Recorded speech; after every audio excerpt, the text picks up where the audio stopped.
Currituck, Outer Banks.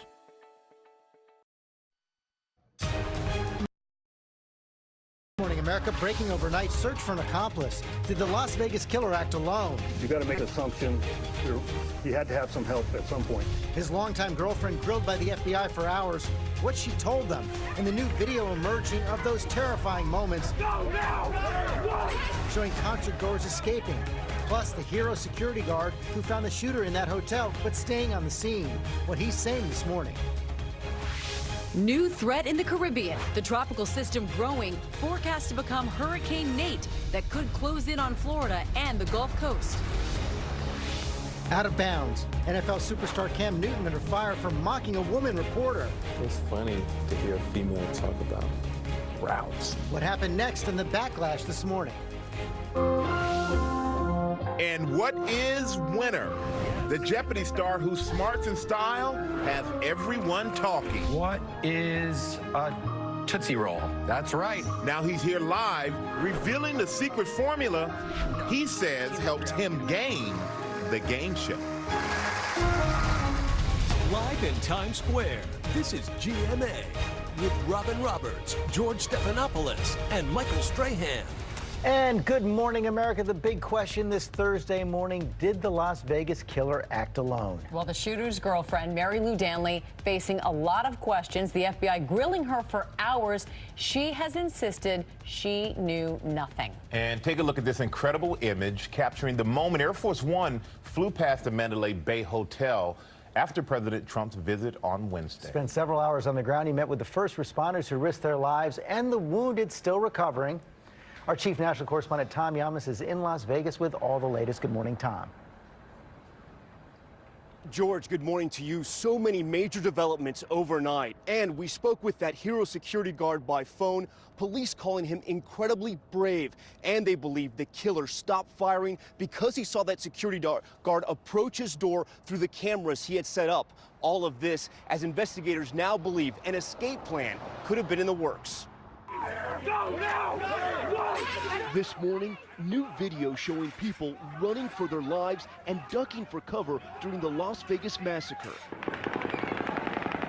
100 investigators now poring over videos just like this. Everybody go! And pursuing new leads. Stay down, run this way. Including the possibility shooter Stephen Paddock may have been planning a getaway. I got multiple guns right here. Right here. Get in the truck, get in the truck. And they find it hard to believe Paddock, who killed 58 people with an arsenal of guns, didn't have some type of help. It's troublesome that this individual was able to move this amount of gear into a hotel room unassisted. The Las Vegas sheriff says among the 23 weapons and hundreds of rounds of ammunition found in the Mandalay Bay suite turned sniper's nest, at least 3 of the assault rifles were outfitted with hunting scopes. This assault rifle, one of 12, with an attachment called a bump stock. It allows the gun to fire continuously, mimicking an automatic weapon. This video demonstrates how it works. On the tip of the rifle, a flash hider, making its fiery blast difficult to spot. Police still unclear why Paddock went on the killing spree, but say he was disturbed, dangerous, and living a secret life. You mentioned in your comments he had a secret life. What do you mean by that? Anything that would indicate this individual's trigger point and that would cause him to do such harm, we haven't understood it yet. And this morning, we're also learning more about that Mandalay Bay security guard who located the exact room where Paddock was firing from. Police say Jesus Campos approached the suite alone after calls from other guests. Paddock shooting through his hotel door, striking him. Overnight, Campos telling ABC News, "I'm fine. I was just doing my job." His bravery was amazing because he remained with our officers, provided them the key pass to access the door, and actually continued to help them clear rooms until our officer demanded that he go seek medical attention. And now the possibility Paddock may have been planning to attack earlier. ABC News has confirmed he rented a room at the Ogden, a downtown Vegas condo building, at the same time the outdoor music festival Life is Beautiful was taking place 2 weeks ago. And look how close this is. The shooter would have been right there in the Ogden building. One of the concert stages was just below it, and this entire area full of people and potential targets. Police confirming out of the 487 injured, 317 have been discharged. But still, so many in the hospital, like Carmen Alegria. I was just praying and thinking, we're gonna die. Alegria shot in her leg, her best friend shot in the shoulder. They loved outdoor music festivals, but not anymore. I don't want to be around big groups of people. I don't necessarily want to come back to Vegas. A feeling likely shared by many who made it out alive, but those survivors and police all have the same question this morning. Why? There is still no motive. We now know he did not leave a suicide note behind, but police are chasing down one lead. They know Paddock bought most of his guns, or several guns, last year. They want to know what changed in his life last year, what flipped the switch and sent him on this road to mass murder, George. And Tom, the other big question, did he have help getting those guns into the hotel? That's right. Police say they just can't believe that he was able to do all this planning and load up that hotel suite ready for war without someone helping him. And now they want to speak to another woman who they believe was with Paddock around this time. George. Okay, Tom Yamas, thanks very much, Amy. All right, we are also now hearing from the shooter's girlfriend, Mary Lou Danley, who was questioned by investigators for hours. She released a statement on Wednesday saying Stephen Paddock, she knew, was kind, caring, and quiet. Our chief investigative correspondent, Brian Ross, is here with those new details. Good morning, Brian. Well, good morning, Amy. Law enforcement officials this morning are expressing skepticism about the girlfriend's claim that she knew nothing about what Stephen Paddock was up to.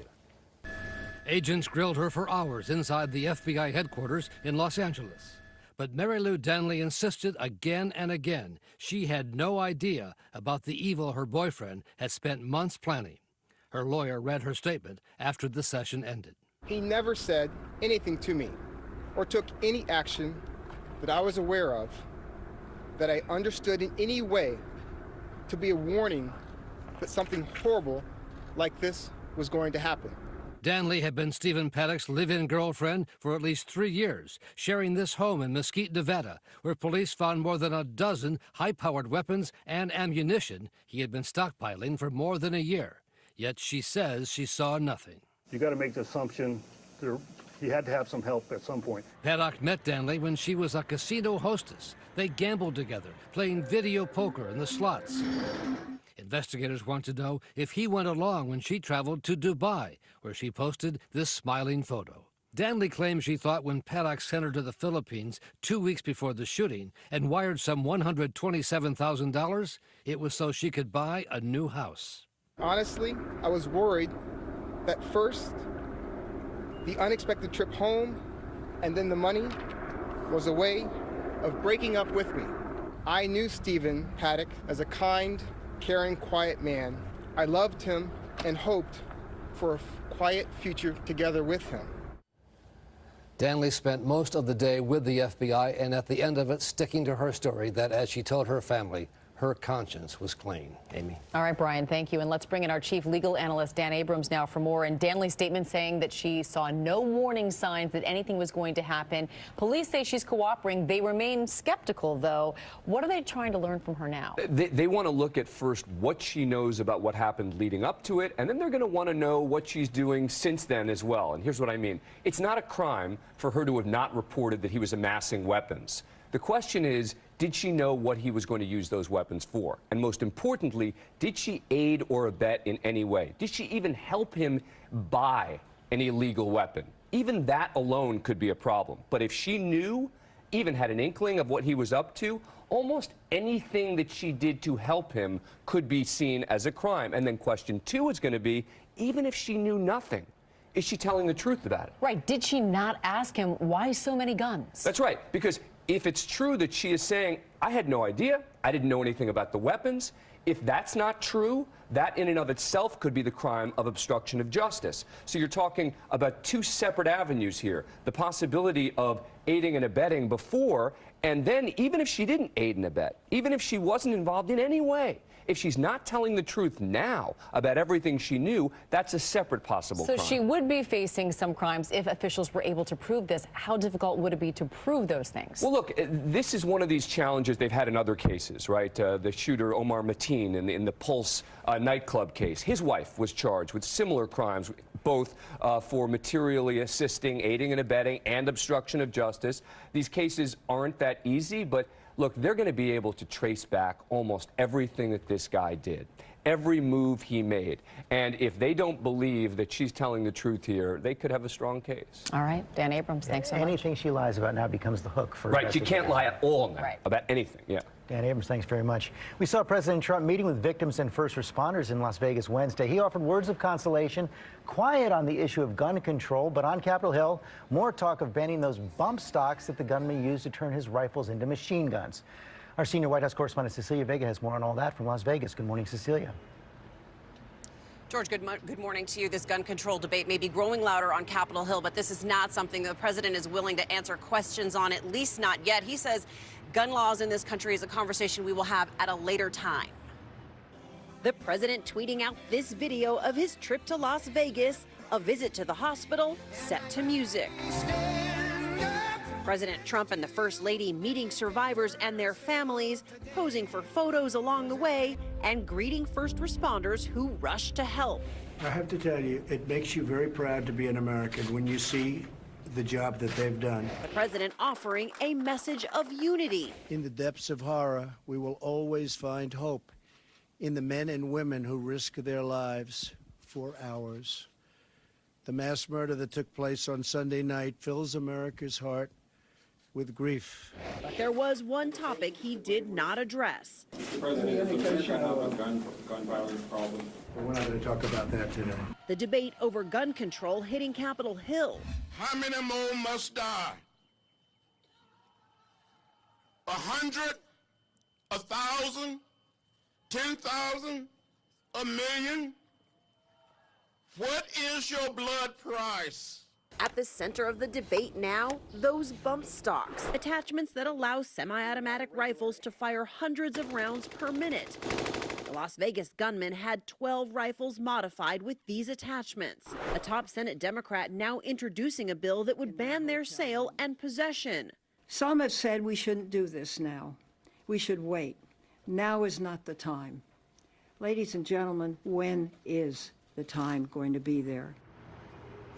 So it's not just Democrats. Now a growing number of Republicans say they are at least open to the idea of holding hearings on these bump stocks. A number of members of Congress admit that they'd never even heard of these bump stock attachments before, with one Republican saying he didn't know there was such a thing. And George, there's no reason for it. And Cecilia, the president's been pretty quiet on this, but any sense from the White House that this is something the president could sign on to? Well, George, if talking points that the White House has distributed to its allies in Washington are any indication, no, bump stocks are not mentioned in these talking points. Instead, they say new laws won't stop a madman. On another front, Cecilia, yesterday we saw those reports that the Secretary of State threatened to resign this summer, called the president a moron in a private meeting. The White House and the Secretary of State pushing back on that.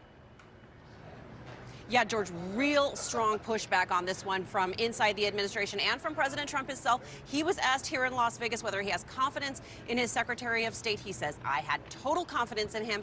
Total confidence. He said it twice. Okay, let's get more on this now from our Chief Global Affairs anchor, Martha Raddatz. You saw those statements from the White House and the Secretary of State yesterday, but it's no secret there has been a lot of friction between the White House and the Secretary of State over Iran, over North Korea, over the Charlottesville incident, and that could make it much more difficult for the Secretary of State to do his job overseas.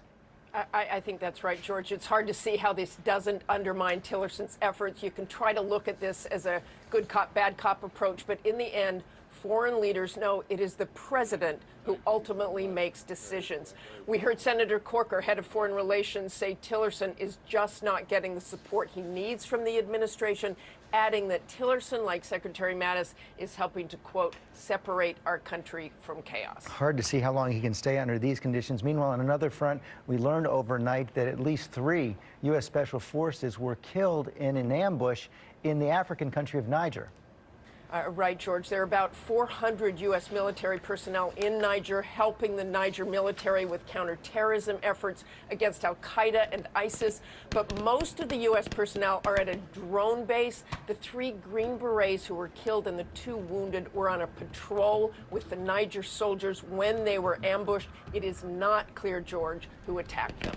Okay, Martha Raddatz, thanks very much. Let's go to Michael. All right, thank you, George. And we're going to go now to an important new report on distracted driving And those infotainment systems used to navigate text and to tune your radio. AAA found out some may take your eyes off and your attention off the road for dangerous amounts of time. And ABC's David Curley, he's in McLean, Virginia, behind the wheel this morning to give us a little demo. Good morning, David.